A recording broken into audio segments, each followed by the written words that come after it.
Hey, good evening, everyone. Welcome, ladies, to Wellness Wednesday. Hope you're having a great day today. And welcome to all the new ladies in the group. I know we've had quite a number join recently, so welcome. And if you're here watching tonight, it's not the master class, but we're gonna do something real fun tonight. We're gonna go through a case study, and I know we're gonna have go through some more of these during the master class. This is really the highlight of the master classes, I think. But let me go through and say my disclaimer first. Please, oh, well, anything that I say tonight during this Wellness Wednesday is just health information and not health advice. Please don't start taking or stop taking or change the way you're taking any of your medications if you do think you need to. Okay, please consult first with your prescribing practitioner so they can help you make those adjustments appropriately. And then attending this Wellness Wednesday does not establish a doctor-patient relationship. All right. And so, like I said, I love to do case studies. I like to nerd out. Some of you, I think, even like to do that too. And they really are always a highlight of the master classes that I give. And a word about that, actually. I am super pumped about this coming master class. It's just a few days away now. So it starts Monday at 7 p.m. Mountain Time and goes through Wednesday. So each of those nights, the same times, where, look, I always have so much to share, and there will be bonus content after those sessions as well. There always are. Either videos that I'll drop in, or maybe we'll decide to do another session. But there's always so much information that I think, well, I can probably get it in those 3 days, but it just doesn't always happen that way. So now I know you all get email and text reminders that we send to you, so you really shouldn't forget about it, right? Especially if it's important to you to find why you're stuck with this weight still, or you lose it for a while and it just comes back on so easily. And this class takes place right inside the group, just like we're doing now tonight for Wellness Wednesday. Let's see, we'll be posting a link for the workbook when it's ready to be released, so be looking for that. I believe it will be pinned in the featured section as well. It usually is. You will get much more out of the class if you attend live, and if you participate and comment, because you're going to be there with all these other ladies who are dealing with similar issues as you, with weight and fatigue and brain fog, everything. And so you're going to be attending with like-minded women looking for answers and really hoping for a better and a healthy life without the excess weight. And you'll attend with others who have taken the class before, even some patients who have had real success. And you can learn from their insights and from what they have to share too. Right, ladies? Those of you who may be on here? Now, this is an amazing group, and the live interaction and support is the best. So make sure that you attend live as much as possible. Now, if for some reason you cannot attend live, don't worry. We will keep the first session up all the way through the end of the weekend, and then I'll be taking it down. So if for some reason you're busy, don't worry, just watch it the next day, all right? And then you can just make sure that you don't miss the next ones, all right? So I'm super excited. I can't wait. I think this is going to be a really big masterclass in our Fix Your Thyroid, Change Your Life group here. So I'm looking forward to being able to spend my evenings with you ladies next week. So put Monday on your calendar, and Tuesday and Wednesday next week. Arrange, if possible, kind of think about it, to have help with the kids if you have them, help with dinner and cleanup, etc. So you can be focused, with your workbooks, notebooks, whatever, so you can really take it in and learn what you need to implement to start seeing changes for once. Oh, and for those of you who put your health first and show up for yourselves for session 1, you'll get a free digital copy of my biohacks guide for losing weight and alleviating thyroid symptoms. It's filled with lots of videos with tips and tricks that I teach my patients to help them with their weight loss success. So everyone who shows up to session 1 will get a free copy of that. Now, I will have other giveaways during the other sessions too, so stay tuned for those. Okay, so tonight, I'm going to go through a case study. First, you need to have some understanding of what I'm going to be looking at for, when I review these tests. Some of you who have been in the group have this background for sure, right? Those of you who are new to the group need to have a little background to be able to understand why I'm going through these the way that I do it. So as I'm looking at the markers in different ranges, for example, and what I mean is there are your standard ranges, there are your wide standard statistical ranges, and that's what's reported on your blood report. And I'm going to be looking deeper. There may be many markers that are within the normal range that are actually not optimal, they're dysfunctional. And so we have to sometimes really narrow these, and we study this in functional medicine. We know that these ranges need to be tighter because, look, you have symptoms, and these other ranges are just statistical. They're not based on anything like clinical. So we take a look at this in functional medicine and do the research and narrow these ranges down. And so we know where you really should be. And this helps us really to dig deep and find out where what your root causes are. Now, something you may have heard me say a lot, like at the end of every time I get on the group, is that you still have the power to heal. Yes, your body truly was born to heal and is a self-healing organism, right? But many of you may say, however, that because you've been feeling this way, you've been feeling awful for so many years and decades, almost sometimes giving up hope and losing faith and losing that intuition that you still have the power to heal. But your body does have the power to heal, ladies. And you have to know that when there are imbalances in the body, your body gives you symptoms so that something's not right. That is how it communicates with you that something's wrong, right? I know so many of you have been brushed off from time to time by your healthcare practitioners. You have gone to your doctors with symptoms, and they say, it's just your age. Or, oh, you're a mom. Of course that is going to happen. Or of course you feel like that. You're in menopause. You're tired. You can't lose weight. You have mood swings. Of course you do. You have low thyroid, right? You're always going to have that. And that's what you get told over and over. And so you start to lose that hope and understanding that our bodies can truly heal. You start to feel like something's wrong with you. Mentally, you start to feel like nobody understands really what you're dealing with. But you have to remember, because you already knew, your body can heal. But if we give in and ignore the symptoms that your body gives you, or they're not addressed properly, then they turn into diseases over time. And so the way that I approach patients or any person with symptoms or a disease process is to ask the question, why? What is causing it? Where is it coming from? What's keeping this person from getting better? And we have to go deep sometimes to really understand the root cause of why someone has a symptom or a disease process.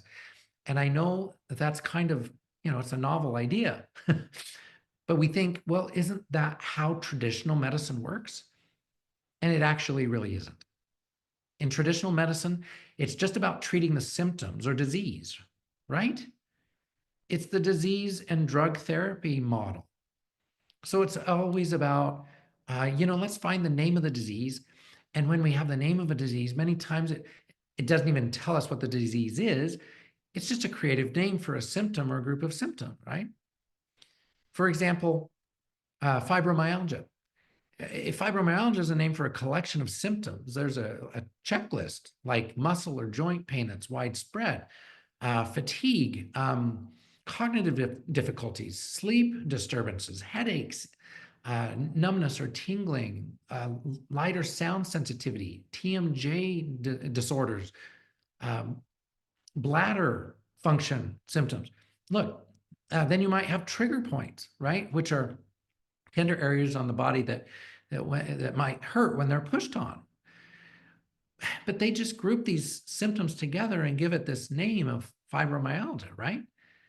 So this begs the question, why do you have fibromyalgia? What do we need to do to get rid of fibromyalgia? What's causing it? So the name doesn't tell us any of those things. Now, the traditional approach to fibromyalgia would be pain medications, so pain relievers, antidepressants, even anti-seizure drugs like Lyrica or gabapentin. Some practitioners recommend lifestyle and self-care, right? Like yoga and walking and, a healthy diet, whatever that means, right? Stress reduction techniques, even cognitive behavioral therapies and support groups are there so you can suffer with others. No, I'm sorry. I don't mean to be cynical, but what good do these things really do when you don't know what's causing the issues? I mean, yes, some things can be very helpful, and that's great. But if you approach it from the drug therapy model, you have the name of the disease, which equals this or that medication. And everybody that has this disease pretty much gets the same treatment, right? Or medication. And those medications they're not intended, nor are they able to reverse the disease process. They're mainly intended to reduce or cover up the symptoms. So you're not really addressing the root cause, and that's where we get into trouble, because when you don't address the underlying root causes, then this problem gets bigger and bigger. These symptoms, those imbalances, those root causes, grow into actual disease, which may be entirely unrelated to fibromyalgia, like cancers. So for me, I've got to say, all right, why do you have those symptoms? What's the underlying imbalance going on? And what do we need to do to address and reverse these issues? And when you approach it like that, then most of the time the body can heal and the symptoms go away. And your body's voice starts quietly, and it gets, louder and louder until it starts screaming at you, say, hey, hey girl, you got to figure this out, because I'm completely not functioning here and I'm not happy, and neither are you. So you have to keep asking the question, why do these symptoms, why happen? Why do you have this disease process? And really understand what it is that we need to do to solve the problem and to nudge the body towards healing itself. Now, the body can heal itself. You still have the power to heal. Sometimes it just needs help. Sometimes the environment is that it's in, or the various traditions that you live by, are not conducive to healing. And so it cannot heal that way. So you have to really understand what is going on underneath the surface and what is the actual correct path forward. So tonight, I'm going to go over just the typical blood work and saliva that I do when I'm evaluating whether I can accept somebody as a patient. Now, we do other tests that also help our clinical team understand even more, but we don't have time to go over all those tonight. But I want you to think about a couple of things.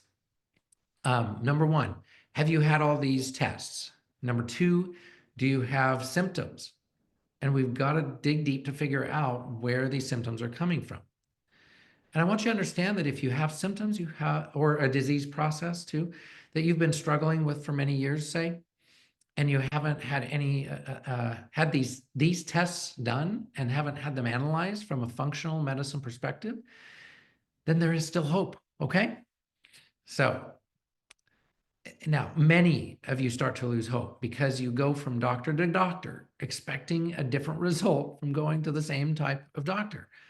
But all these doctors have the same tool in their toolboxes. They all have the same medication that's supposed to help you.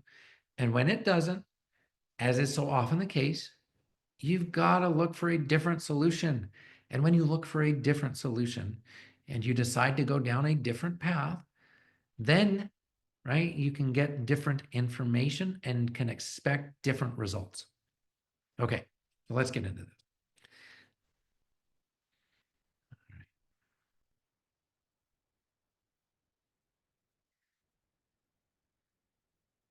Oh, now we're going to start from the beginning here. And I do want to give you a little bit of background on this particular new patient of ours. So she's a 57-year-old female, and this is her original blood work that she had with me. And some of her history was, so she has terrible reflux, bloating, digestive issues, significant fatigue, poor stamina and shortness of breath, obesity, weight loss resistance, right? Swelling in the neck and legs, so edema. She's dealing with hot flashes, facial flushing, back pain, joint pain, no libido, dry skin, itchy scalp, brain fog. I think she has racing heart as well. So many things. These are her main issues, okay? Just a few. And she didn't know that she has Hashimoto's, okay? So this is an immune system disease, not a thyroid disease. So when our immune system is out of balance and the internal environment in our body is out of balance, we can develop autoimmune disease or even cancers. Now, traditional medicine has no treatment for this. Even if not a thyroid disease, doctors are still chasing the thyroid and treating with medications, which they did with her. Okay. Now there are many times perhaps where thyroid medication is necessary, and with Hashimoto's, it often is. But because there are things that trigger the immune system to attack and eat away at the thyroid gland, treating the thyroid and any other symptoms won't ever solve the problem unless the triggers are actually addressed. Now, Hashimoto's can cause nodules, even thyroid cancers. So when this happens, they take it out, right? Surgery usually. But if we can catch the issue soon enough, getting the immune system into better balance and restore health, then we prevent all this from happening in the future as you move through life and age, right? So this lady, obviously her immune system was out of balance, and as well as a lot of other organ dysfunction and disease. She's had a few surgeries. She has a family history of cancers on both sides, high blood pressure on both sides, heart disease and kidney disease. Now let's see what's going on inside, okay, and what environment has created this situation in the first place. So let's start here from the beginning, her CBC, complete blood count. And now her PCP has told her that everything looks fine, right? Now you can see there really are no abnormal markers here, so we really have to look at these through different lenses. So the first thing is her white blood cell count is low. Okay, this should be at least 5.3. And so when you have a low white blood cell count, this means that her immune system is getting tired. It's immune system fatigue, right? She's not dealing very well with infections if they come her way. And we look at the types of white blood cells. These 5 things here, neutrophils are bacteria fighters, lymphocytes fight viruses, monocytes. So this one in particular, this is an indicator that she's got an active infection, even though her white blood cell count can't really elevate too much to help her out. But there is an active infection. Now, what is that active infection? Well, we're going to look at the lymphocytes. This represents a virus pattern of infection. This is above 32%. So she's dealing with viruses, usually Epstein-Barr virus. There's some others too. And then eosinophils are the parasite fighters. This indicates a parasite infection pattern. 7% eosinophils is pretty high. I'm certain that she's dealing with major parasites. Okay. Now, she has sort of elevated red blood cells. I don't usually like these more than about 4.8, 4.75. Hemoglobin's also a bit high. It really shouldn't be higher than about 40, 44 and a half. MCV, excuse me, that's a hematocrit. Sorry, hemoglobin shouldn't be any higher than about, gosh, 14.75, and red blood cells shouldn't be higher than about, like I said, 4.85 or so. So when these are high, this is a pattern for toxins, especially heavy metal toxins. Okay. All right. So moving on. We see that she's got a fasting glucose of 91, just a bit above what I would like her to be at, between 80 and 90. Okay. She has good kidney function, but she does have an anion gap, and I'm going to explain this. We'll do some math. We add 141 to 4.1, and that's 145.1. Then we subtract 102 and subtract 24 from that. So essentially, we're subtracting 126 from 145.1, and we get 19.1. So this is a significant gap. It shouldn't be any more than 10 or 11. This is adrenal dysfunction. This is an electrolyte imbalance, which contributes to blood sugar regulation issues, right? So she does have a dysglycemia pattern, blood sugar problem.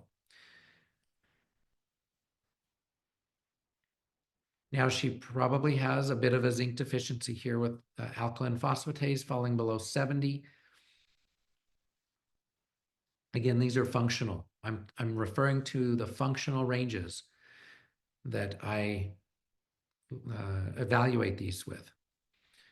Trace esterase in the urine can be a sign of parasites in the bladder or yeast. Okay. Now, she has these genes. These are biotoxin susceptibility genes, and I'm not going to show you the calculator tonight. Again, it just would take too much time. She does have susceptibility to biotoxins. So this means that her immune system can't eliminate toxins from her body. Biotoxins, toxins from living organisms like mold, bacterial toxins, parasite toxins, things of this nature. All right.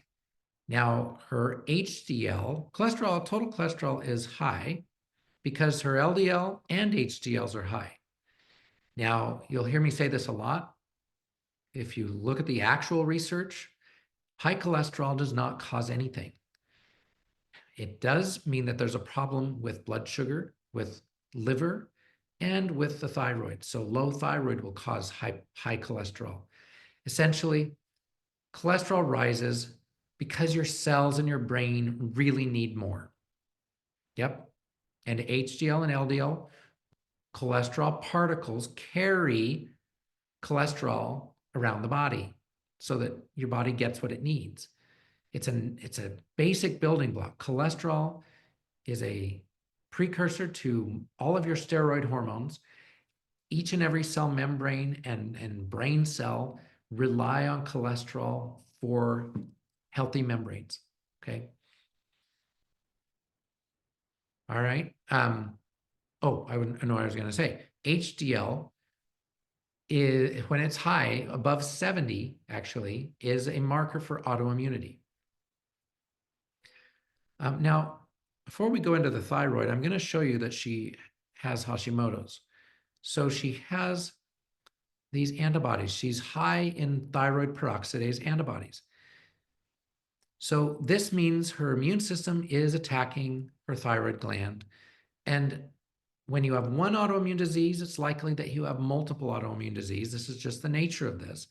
And so this basically means that the immune system is not just attacking your thyroid, but it's also attacking other parts of the body, most likely. So all of those symptoms that she's having may very well be partially due to just the triggers and other autoimmune issues that she's dealing with. But she certainly has, in this case, hypothyroidism due to Hashimoto's, okay? Because this disease process causes the thyroid to literally be eaten away. So if we go back up here, we can see a few things wrong with her thyroid numbers. Now, if you look just at the TSH, everything looks great, right? And the NP thyroid that she's taking is doing its job to keep the TSH in check. But the T3 uptake, this is a big problem, right? She may have fairly normal T4 levels. She also may have fairly normal free T4 levels. Let's look at T3. She has fairly normal levels of T3 and free T3. So Dr. Redd doesn't look like she has a thyroid problem, does it? So she has a reverse T3 of over 16, okay? When reverse T3 is over 16, it blocks T3's function more and more. So that's its job. Reverse T3's job is to slow down your cells. When you get sick, for example, this will rise, and it's in order. It happens so that your cells rest a little more, so you rest. I know a lot of us don't like to rest when we're feeling sick. We've got too much to do, right? Too much to get done. And that will cause more stress on the body, by the way. But this is why this is elevated, because there's some sort of infection. I already told you she has an active infection based on her CBC. But do you think her doctor's going to tell her that? No, because it's normal. It's within normal range. Yeah, well, this all starts to make sense. And this is why she's acting hypothyroid with the weight gain, the fatigue, all of these things.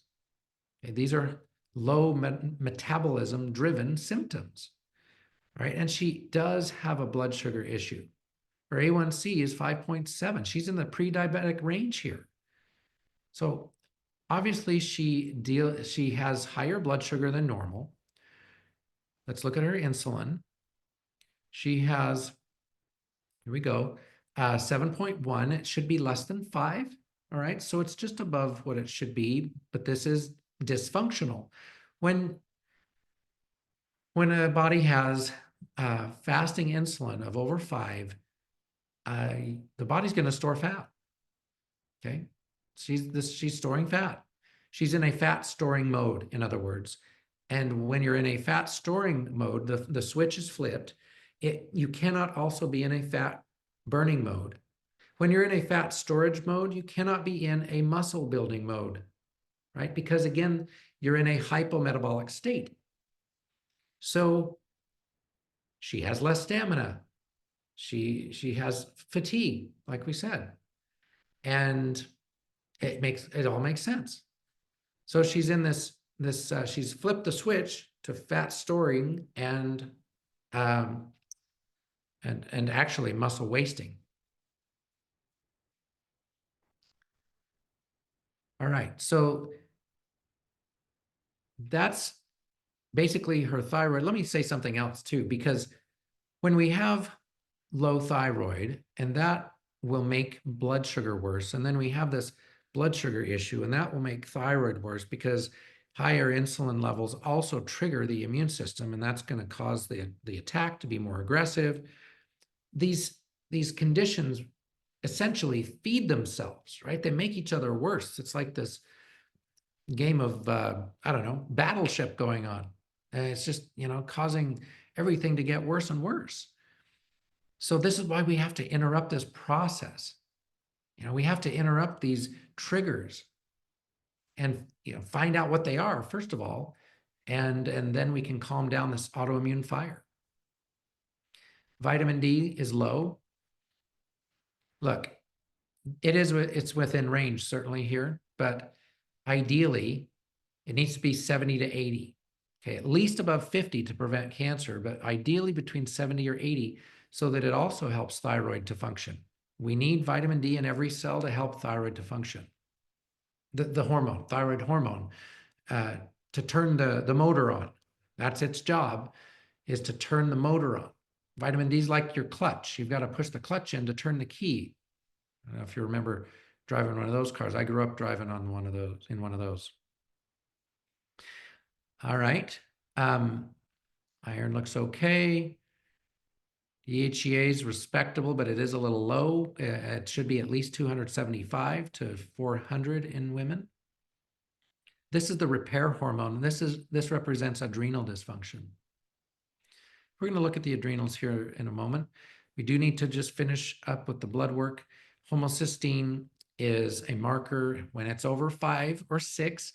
This means your detox pathways are not working properly. They're not open properly. And this marker increases your risk for cardiovascular disease and dementia and Alzheimer's disease, neurodegeneration.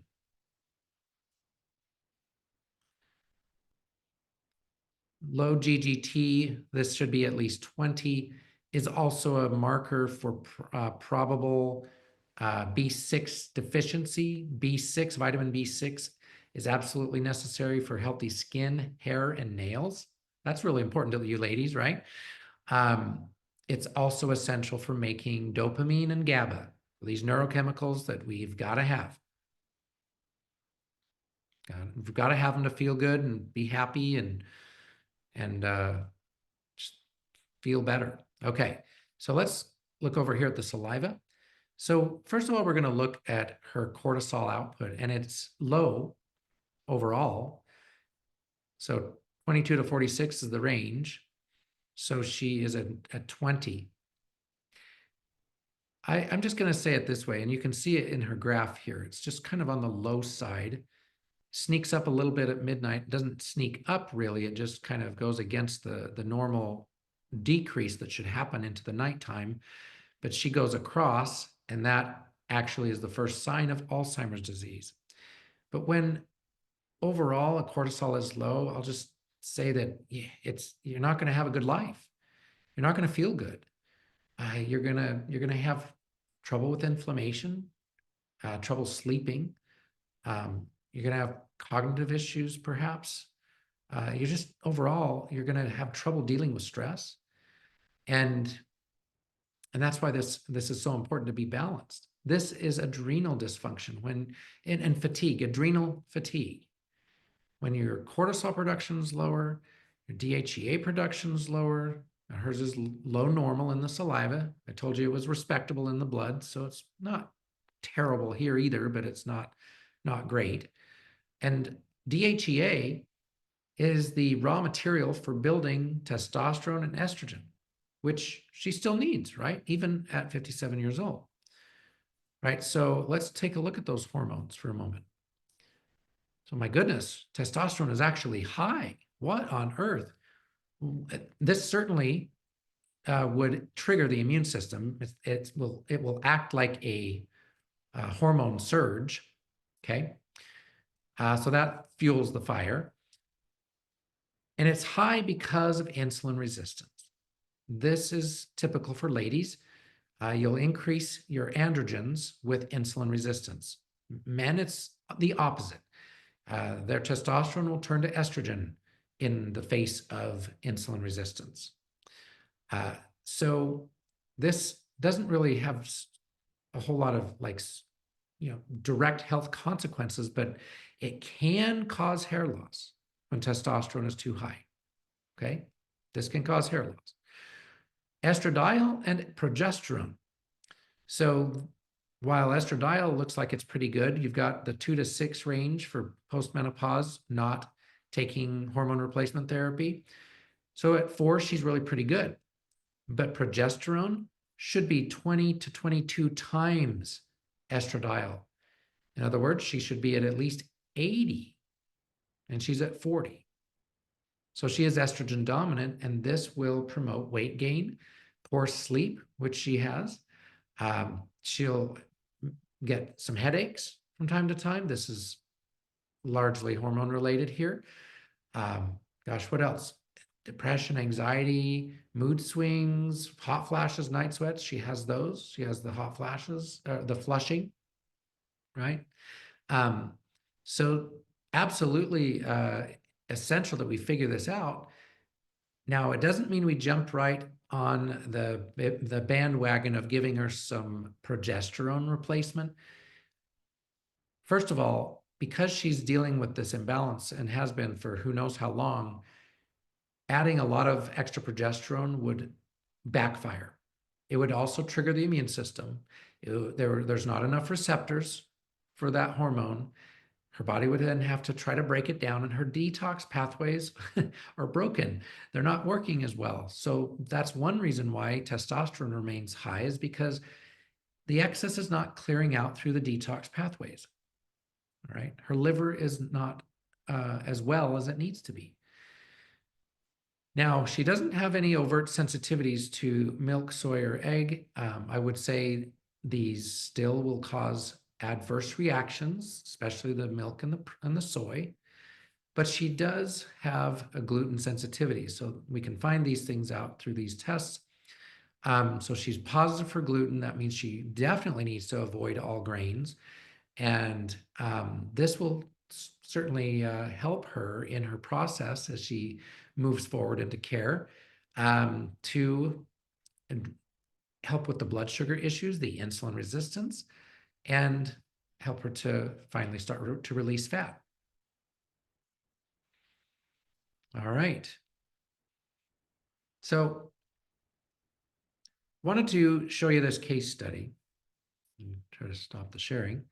Wanted to show you this case study because this lady is very similar to many of you. She felt terrible, right? She has all the symptoms in the book that most of you have. And yet she kept going to her doctors, even a naturopath, and they were running her labs and they're telling her that everything looks fine. She couldn't lose weight. She's tired all the time, right? It is not unusual for her that she also that she couldn't make plans really, because she couldn't trust that she'd be able to keep them. Now, if some of you resonate with that, yeah, this is why. You simply have lost some confidence in your body's ability to back you up. So, key takeaways from tonight, ladies. Are you your own advocate? Were this lady's doctors, were they checking her adrenals? You know, her inflammatory markers? Were they really, truly evaluating her thyroid issue? You know, how long has this Hashimoto's immune issue been going on? She had to take responsibility to get the right tests when she had an opportunity, and she did. She took responsibility. That word really means, right, the ability to respond. So it means that if you're not making progress, if you still have symptoms and you're still suffering, you have to respond. You have to do something differently. Because when we don't like the day-to-day, today becomes, the same thing tomorrow. Tomorrow becomes the same thing the next day. And the weeks turn into more weeks, and that turns into months, and that turns into years of you feeling like garbage. And many of you have been dealing with these symptoms for decades. And so I encourage you to start becoming your own advocate, right? Like reaching out, asking for those blood tests, asking questions. If you see something as high and you're asking, those questions about what's going on with this, because things are not just out of lab range for no reason. They truly mean something. And I do have to mention this. I know the frustration that most of you have is that you have to ask for additional testing from your doctors. Like you're trying to get some answers, but insurance doesn't cover it always. And so they won't get these tests for you. And this is just nuts. I think you need to understand that the insurance's job is to make money, for the shareholders and to make a profit. That's it. So they don't want to run tests that don't change the treatment. It costs them money. They don't care about you. So when they look into their toolbox, doctors, and they have these thyroid hormones, and they see that, what they're giving you is always thyroid hormones. I mean, running all these other tests and even testing for antibodies to see if you have Hashimoto's just doesn't, even though it's the number one cause of low thyroid, it doesn't change their treatment. So the insurance company doesn't deem it necessary, right? And so, you have to realize that they're not going to run all of these extra tests because you're in this drug therapy model. And if there's no drug, it's not necessary. But in this world where, this functional world where we're looking in through functional lenses, There's a lot of things we can do and data we can gather from all of this information. And it absolutely dictates and changes treatment. So it's absolutely necessary. Even with Medicare, pointed this out to a patient the other day, their guidelines say if a treatment is to reverse a disease process or improve your quality of life, it's not medically necessary. So this is a sick care model. It's not a healthcare model. If you want to be healthy, you have to stay out of the sick care, right? Health is not sick care. Health is preventing disease. It's reversing disease. It's putting you into an optimal state of function. Okay, and the other thing I want you to take away from tonight is that I hope you have some restored hope, and that you're not going to give up either, because there are answers. And if you have a symptom, there's an imbalance going on. You just have to figure out what it is, and then that will help you figure out what the solution is.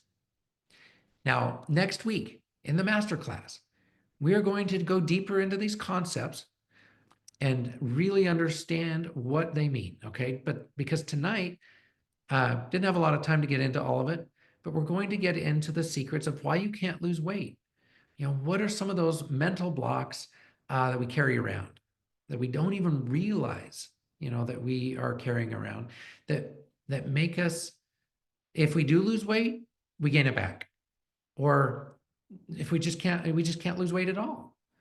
We're going to talk about some of these other really in-depth concepts and more case studies so that we can help understand what is going on underneath the surface. All right? So make sure that you join me and all these other ladies. All right? Make sure you join me next week, Monday, Tuesday, and Wednesday. You don't want to miss it.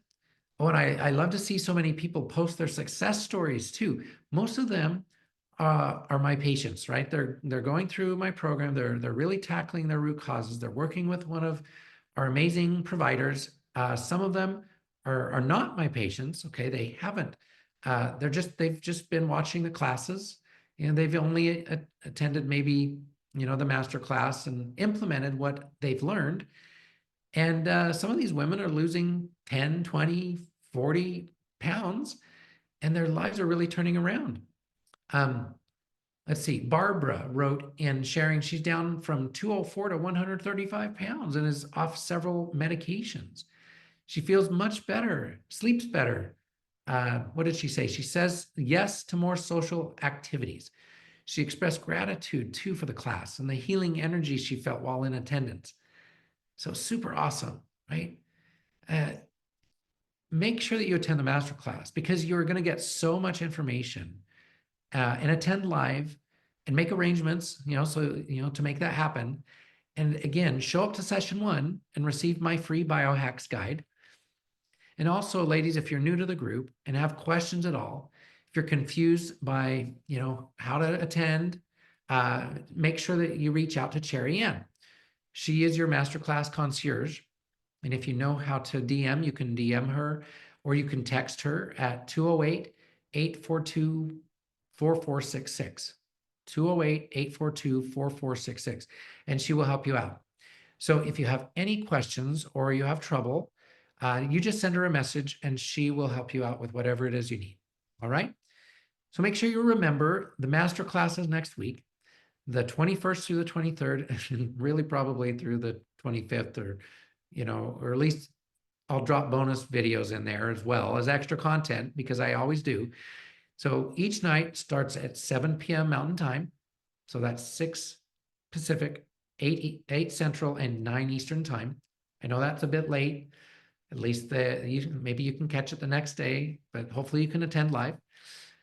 And okay, if you're not registered yet, Cherry Ann put the link in the comment section, I'm sure. It's held right here in this Facebook group, right here on the Facebook page. The link to register will give you lots of information. It'll set you up to receive emails and reminders and text messages so that you don't miss out. Okay. Now, I was going to take a couple of questions, but we really have gone long. So if you do have some questions, write them down. We're going to do a Q&A for the masterclass too. So yeah, put them in the comments. We'll compile them, start compiling them right away. And any other questions that you have during the masterclass, and I'll address them during the Q&A then, okay? All right, so I'll leave you with all of that, ladies. I hope that you all have a great rest of your week and weekend, and I'll see you back here in the group on Monday for the masterclass.